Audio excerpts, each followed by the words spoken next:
My generator is in there. And it was the end of February we got that big ice storm. We lost power for over a week and stuff, so.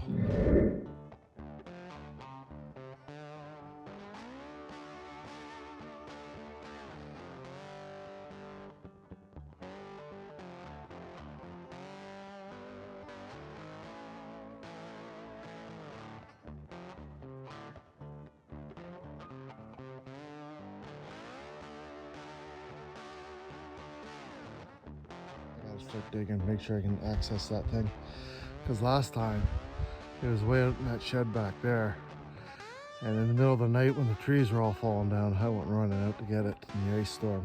So I thought I'd put it up closer, but now it's buried, so I gotta dig her out. All right, now we can get at her. The only issue is if that falls down off this little roof. Hi. Snow.